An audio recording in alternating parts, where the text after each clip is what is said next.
Hi, I'm Emberly. For most of my 62 years, I've prided myself on being reasonable and accommodating. My son Derek married Vanessa 8 years ago, and they blessed me with my grandson Jamie shortly after. I've always tried to be the supportive mother-in-law, helping with childcare, hosting family dinners, and staying out of their marriage. But everyone has their limits, and I discovered mine on a Tuesday in October. Mom, Vanessa's wondering if you can watch Jamie tomorrow afternoon, Derek said over the phone, his voice carrying that familiar tension it always did when playing messenger between us. Tomorrow? I'm sorry, Derek, I can't. I have a doctor's appointment at 2. Dr. Chen's booked solid for months. You know how hard it is to get in with a specialist these days. There was a pause, then muffled voices on the other end. Hold on, Derek said. Seconds later, Vanessa's crisp voice cut through. Emberly, it's just a checkup, right? Surely you can reschedule. The school called. Parent-teacher conferences were moved up, and we both need to be there. It's not just a checkup, Vanessa. They're running tests on the spot that found on my lung. I tried to keep my voice steady. I've been waiting 3 months for this appointment. But what about Jamie? You're his grandmother. It's practically your duty to help out in emergencies. My health is not less important than a parent-teacher conference, I replied, feeling my blood pressure rise. Could you ask your mother? She's in Florida. Look, I don't understand why you're being difficult about this. We never ask for much. Margaret, my best friend since college who was sitting across from me at my kitchen table, raised her eyebrows at Vanessa's audible tone. That's not true, Vanessa. I watch Jamie twice a week already. I'm sorry, but I can't miss this appointment. Fine, Vanessa snapped. We'll figure something out. I just thought family would want to help family. After hanging up, Margaret reached for my trembling hand. She has some nerve. She always does this. Makes me feel guilty for having boundaries. I sipped my cooling tea. Derek never stands up to her either. You need to start documenting these conversations, Margaret suggested, her former legal secretary instincts kicking in. This isn't healthy. The next day, I arrived early for my appointment. Phone switched off to avoid any last-minute guilt trips. Dr. Chen was reviewing my scans when my phone finally came back to life, buzzing with 6 missed calls and numerous texts. One voicemail from Derek. Mom, please call us. Vanessa had to miss her meeting because you couldn't help out. The next from Vanessa. Thanks for putting your health concerns above Jamie's education. We had to cancel the conference because someone couldn't be bothered to help for 2 hours. But it was the third message that stopped me cold, from Jamie's school principal. Mrs. Sullivan, this is Principal Winters from Lakeside Elementary. There seems to have been a misunderstanding. Your grandson Jamie was left waiting in the office today. Your daughter-in-law indicated you would be picking him up at 1:30, but when you hadn't arrived by 3 o'clock, we had to call her. I'm just checking if everything is all right. Margaret's eyes widened as I played her the message that evening. She didn't even attend the conference? She just left Jamie at school claiming you were coming? She lied to me, lied to the school, and abandoned my grandson, I said slowly, rage building, and then had the audacity to blame me. What are you going to do? Margaret asked. I stared at the wall, where a family photo from happier times hung mockingly. I don't know yet, but this ends now. She's done this before, hasn't she? Margaret asked the next morning over coffee at our favorite diner. Used Jamie as a manipulation tactic? More times than I can count, I admitted, stirring my coffee absently. Last Christmas, she told Derek I agreed to host 20 people with 2 days' notice. When I said that wasn't possible, she told everyone I was ruining the holidays. That's emotional manipulation, Margaret said firmly. And now she's involving Jamie. That crosses a line. Our waitress, Patty, approached with refills. She'd known me for years. This diner was where I met my friends weekly.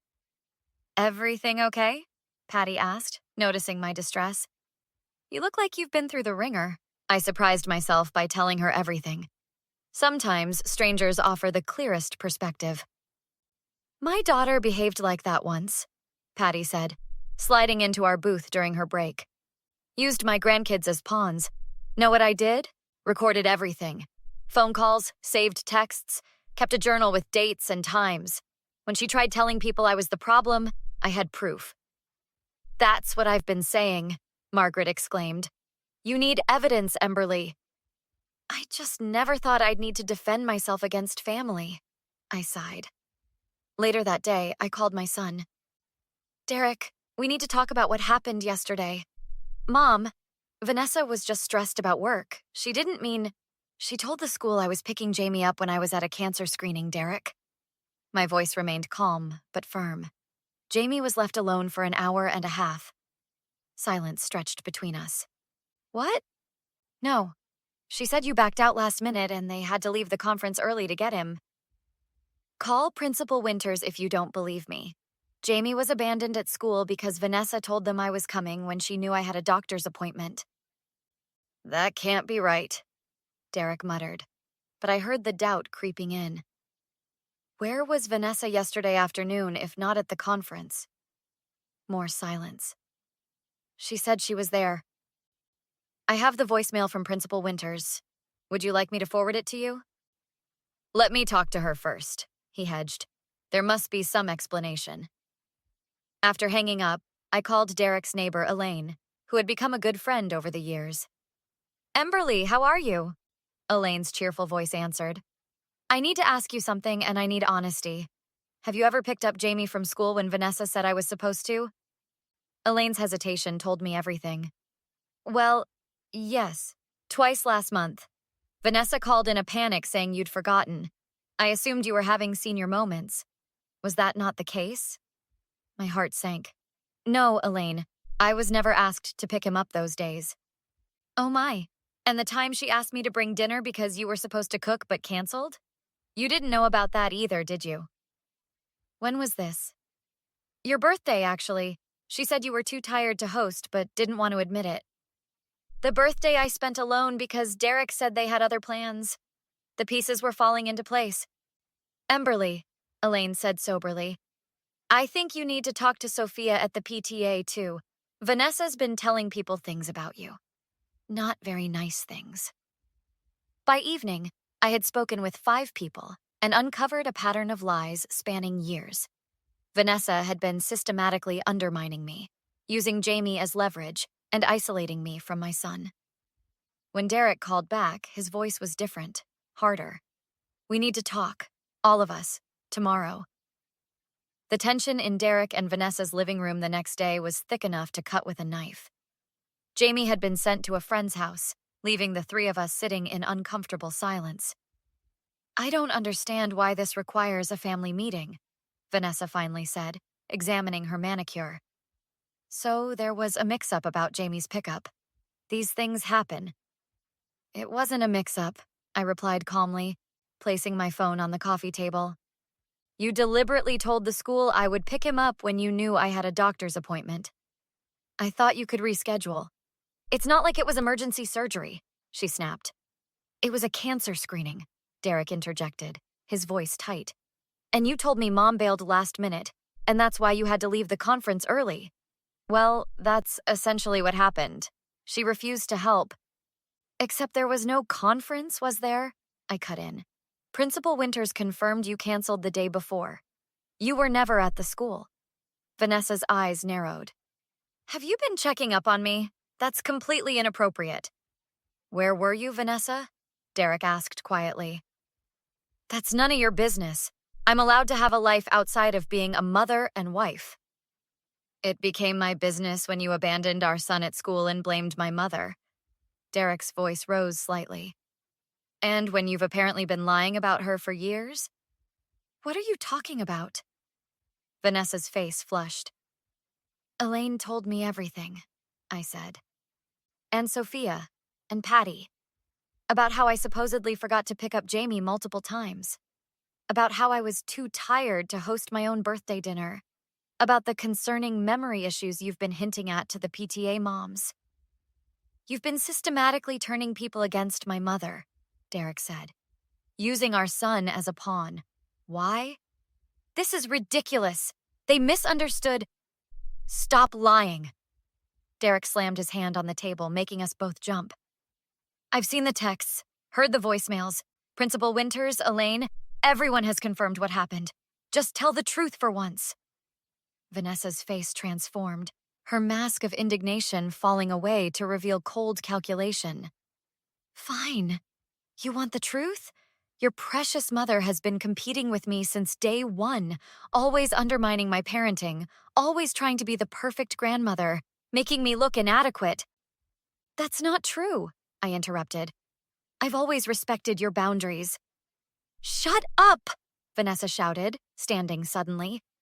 You've turned my own husband against me with your pathetic victim act. Poor Emberly, the saint who drops everything for her grandbaby except when it's inconvenient. Vanessa, Derek warned, don't speak to my mother that way. Or what? You'll take her side again? She's manipulating you, can't you see that? Vanessa paced the room. So I told a few white lies. So what? Everyone does it. I needed a break, and she refused to help. You left our son alone at school, Derek said quietly. That's not a white lie. That's child endangerment. Vanessa stopped pacing. Don't be dramatic. He was with school staff, who were not prepared to watch him for hours, I added. You told them I was coming when you knew I wasn't. It's always about you, isn't it? Vanessa spat. Your appointments, your time, your precious boundaries. I think you should leave, Mom, Derek said suddenly.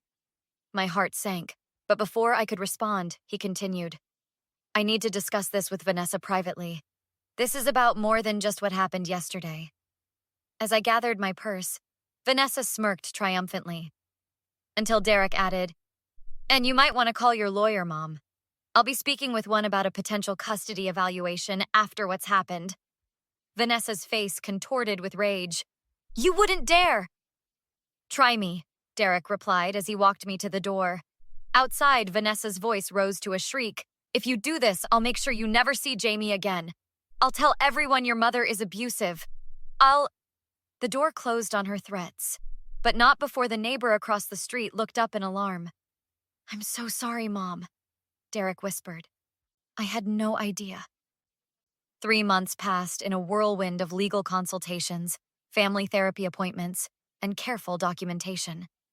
Derek had moved out the day after our confrontation, when Vanessa's threats escalated to throwing his possessions onto the front lawn and changing the locks, all witnessed by neighbors who provided statements to Derek's lawyer.